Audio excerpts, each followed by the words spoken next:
Bore fail गेला. मग सचिन संतोष गटकळ यांना बनवून झालं.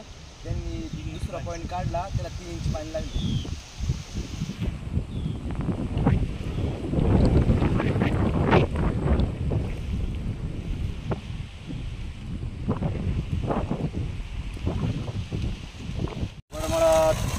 आपलं निलेश चौधरी यांचा पहिला बोर फेल आला. त्यांनी आम्हाला मोटर बोलवून दुसऱ्या बोरला 3 इंच पाणी लागले. पाणी भर लागले.